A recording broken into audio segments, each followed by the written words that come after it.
The Mountains of California by John Muir. Chapter 1. The Sierra Nevada.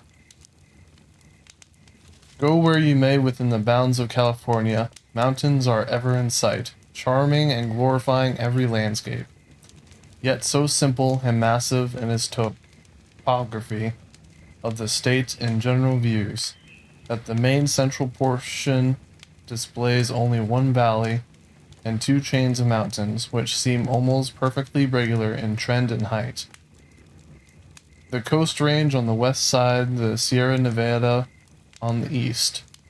The two ranges coming together in curves on the north and south enclose a magnificent basin with a level floor more than 400 miles long and from 35 to 60 miles wide.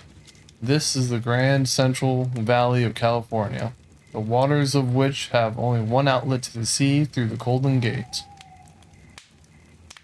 But with this general simplicity of features, there is a great complexity of hidden detail. The Coast Range, rising as a grand green barrier against the ocean. From 2,000 to 8,000 feet high, it is composed of innumerable forest-crowded spurs, ridges, and rolling hill waves, which includes a multitude of smaller valleys, some looking out through long forest-lined vistas to the sea, others with but few trees to the central valley, while 1,000 others yet smaller are embossed and concealed in a mild, round, bowed hills, each with its own climate, soil, and productions. Making your way through the mazes of the Coast Range to the summit of any of the inner peaks or passes opposite San Francisco in the clear springtime, the grandest and most telling of all California landscapes is outspread before you. At your feet lies the great Central Valley, making golden in the sunshine, extending north and south further than the eye can reach. One smooth, flowery, lake-like bed of fertile soil. Along its eastern margin rises the mighty Sierra, miles in height, reposing like a smooth Columbus cloud in the sunny sky, and so gloriously colored and so luminous, it seems to not be clothed with light, but wholly composed of it, like the wall of some central city. Along the top and extending a good ways down, you see a pale, pearl-gray belt of snow, and below it a belt of blue and dark purple, marking the extension of the forests. And along the base of the range, a broad belt of rose purple and yellow, where lie the miners' gold fields and the foothill gardens.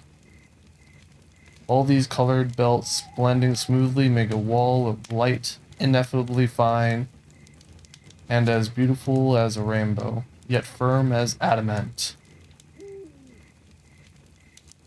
When I first enjoyed the superb view one glowing April day from the summit of Pacheco Pass, the Central Valley, but little trampled or plowed as yet, was one furred rich sheet of golden composite, and the luminous wall of the mountains shone in all its glory. Then it seemed to me the Sierra should not be called the Nevada, or snowy range, but the range of light. And after 10 years spent in the heart of it, rejoicing and wondering, bathing in its glorious floods of light, seeing the sunbursts of morning among the icy peaks, the noonday radiance on all the trees and rocks and snow, the flush of the apple glow, and 1,000 dashing waterfalls with their marvelous abundance of iris spray. It still seems to me above all the others of the range of light, the most divinely beautiful of all mountain chains I've ever seen. The Sierra is about 500 miles long, 70 miles wide, and from 7,000 to nearly 15,000 feet high.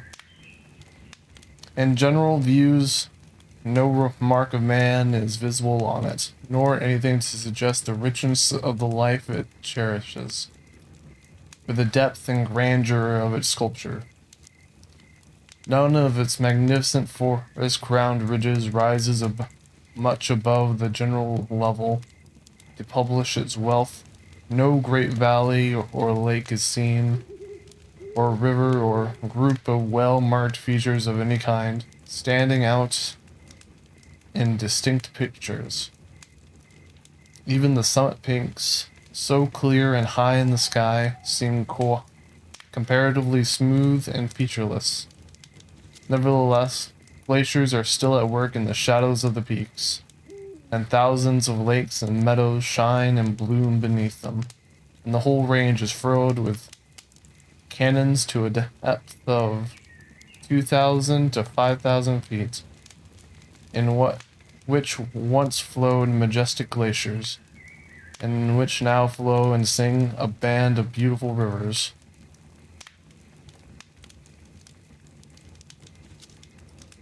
Though of such stupendous depth, these famous canyons are not raw, gloomy, jagged-walled gorges, savage and inaccessible, with rough passages here and there. They still make delightful pathways for the mountaineer, conducting from the fertile lowlands to the highest icy fountains, as a kind of mountain streets full of charming life and light, graded and sculptured by the ancient glaciers, and presenting throughout all their courses a rich variety of novel and attractive scenery. The most attractive that has yet been discovered in the mountain ranges of the world. In many places, especially in the middle region of the western flank of the range, the main canyons widen into spacious valleys or parks, diversified like artificial landscape gardens, with each charming grove and meadows and thickets of blooming bushes, while the lofty retiring walls, infinitely varied in form and sculpture, are fringed with ferns, flowering plants of many species, oaks, and evergreens, which find anchorage on 1,000 narrow steps and benches. While the life is enlivened and made glorious with the rejoicing streams that come dancing and foaming over the sunny brows of the cliff to join in the shining river that flows in tranquil beauty down the middle of each one of them.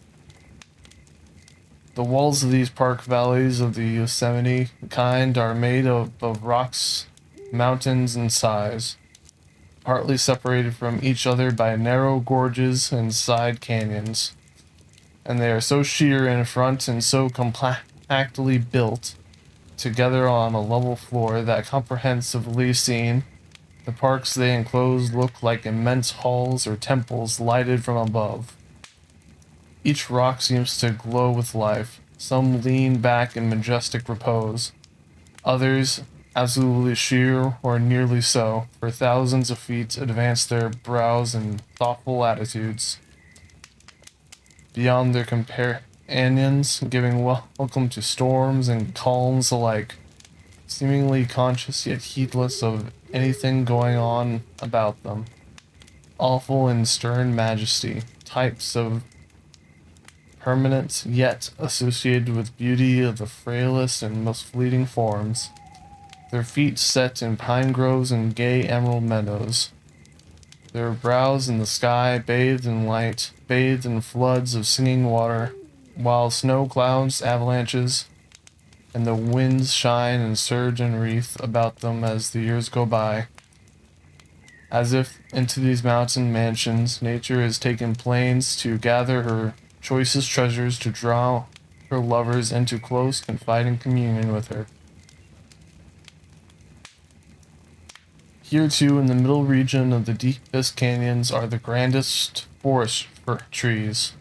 The sequoia, king of conifers, the noble sugar and yellow pines, Douglas spruce, the purudrus, and the silver firs, each a giant of its kind assembled together in one and the same forest.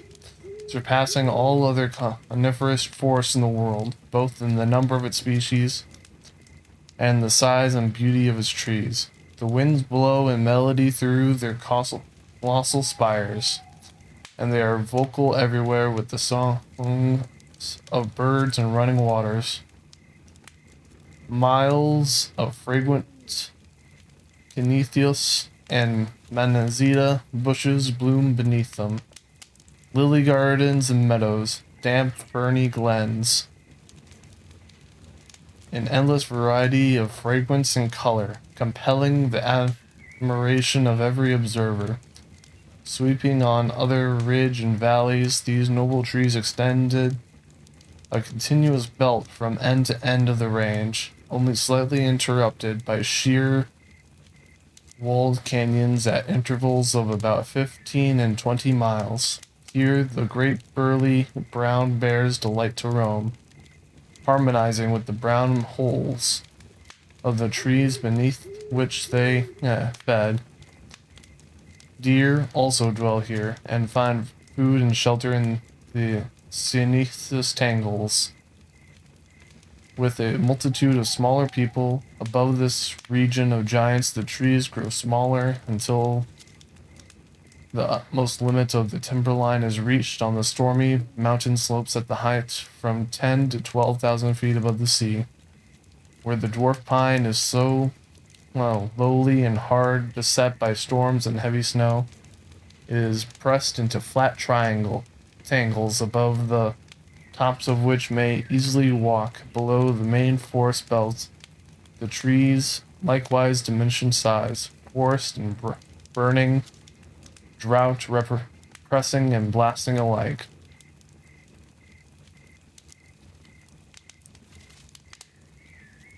The rose-purple zone along the base of the range comprehends nearly all the famous gold region of California, and here it was that miners from every country under the sun assembled in a wild, torrent-like rush to seek their fortunes on the banks of every river, ravine, and gully.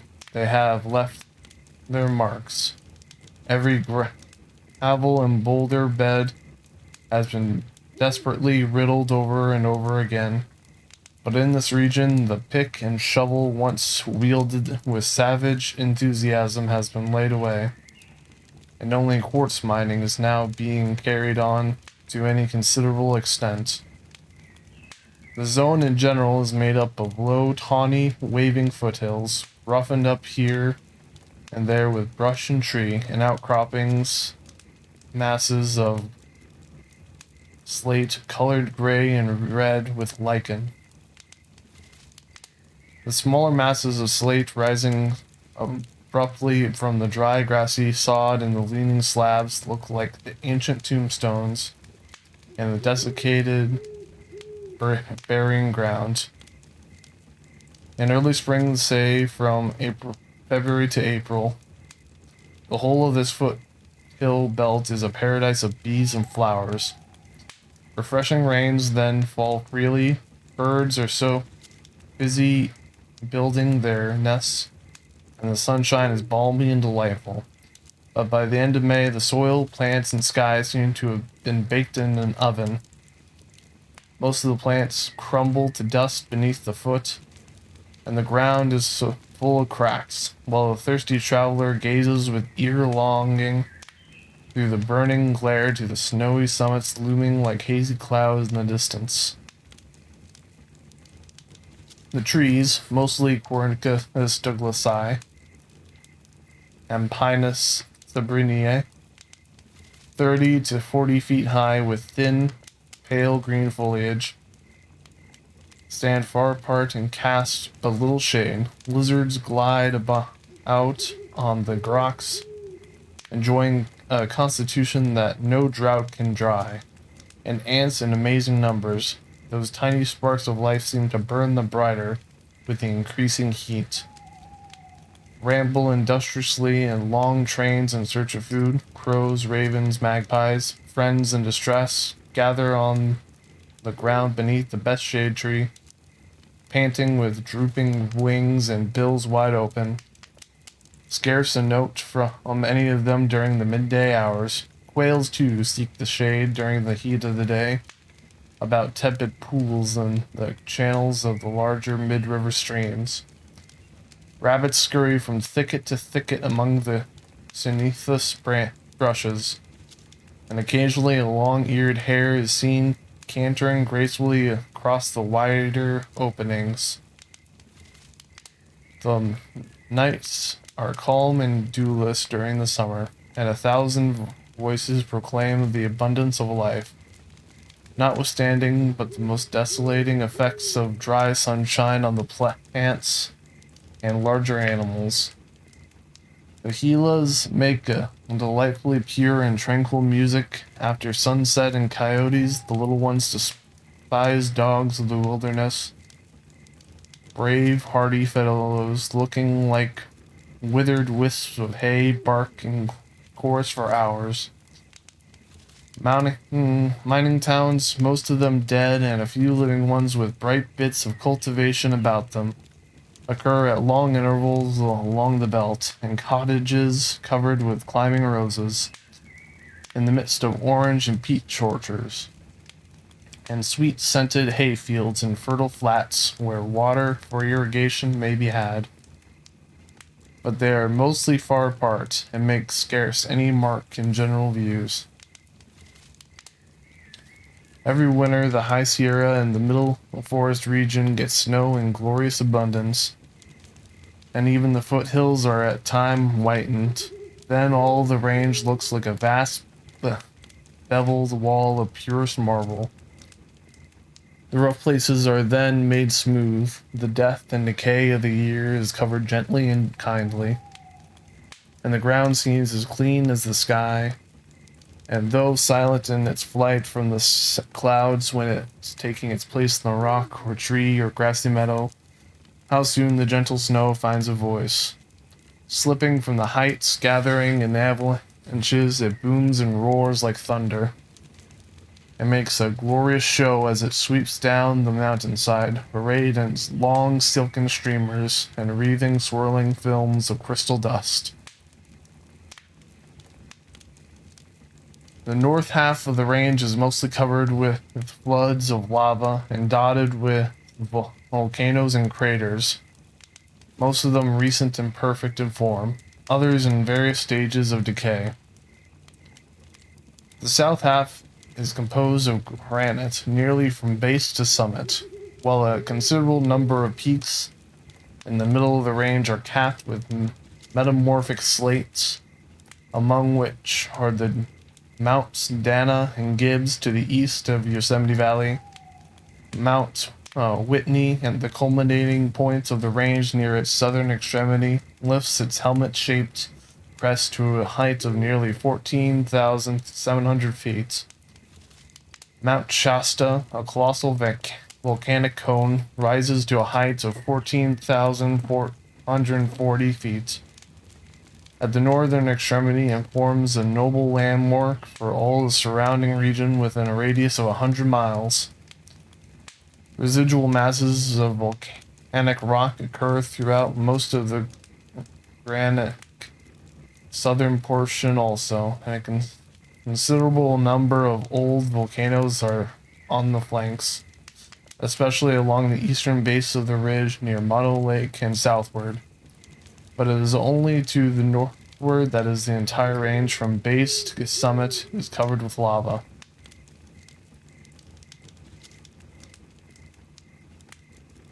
From the summit of Mount Whitney, only granite is seen. Innumerable peaks and spires, but little lower than its own storm-beaten crags, rise in the groups like forest trees in full view, segregated by canyons of tremendous depth and ruggedness. On Shasta, nearly every feature in the vast view speaks of the volcanic fires far to the northward. In Oregon, the icy volcanoes of Mount Pitt and Three Sisters rise above the dark evergreen woods. Southward, innumerable smaller craters and cones are distributed along the axis of the range and on each flank. Of these, Lassen's Butte is the highest, being nearly 11,000 feet above sea level.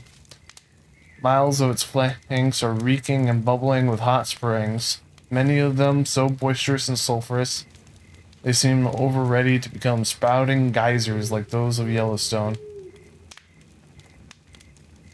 The cinder cone here marks the recent volcanic eruption in the Sierra.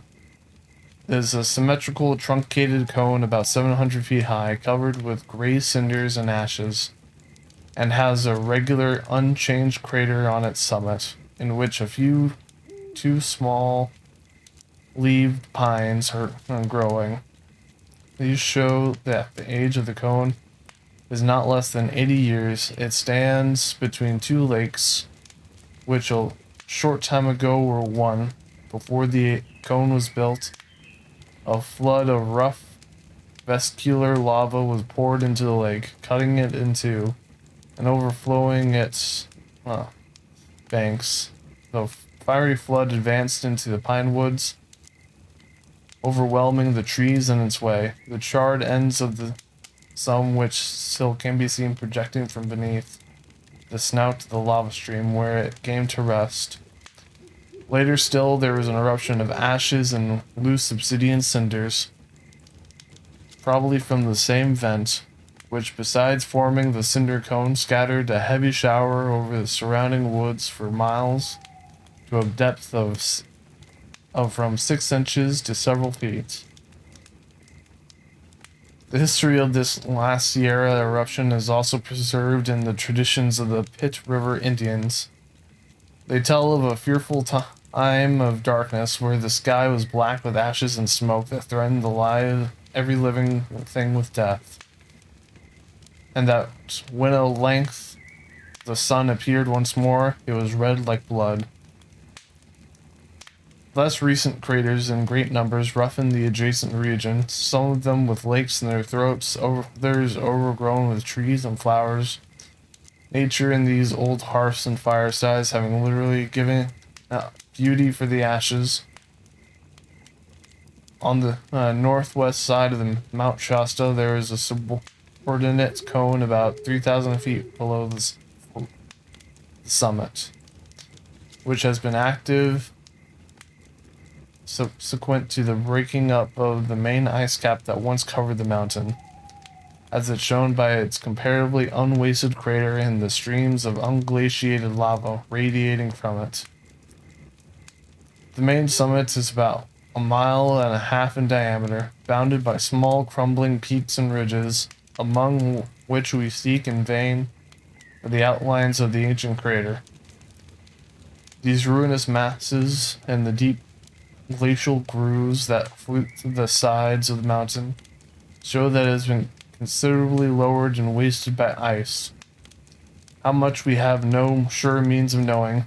Just below the extreme summit, hot sulphurous gases and vapor issue from irregular fissures, mixed with spray derived from melting snow, the last feeble expression of the mighty force that built the mountains, not in one great convulsion, was Shasta given birth. The crags of the summit and the sections exposed by the glaciers down the sides display enough of its internal framework to prove that comparatively long periods of quiescence intervene between many distinct eruptions, during which the cooling lavas ceased to flow and became permanent additions to the bulk of the growing mountains.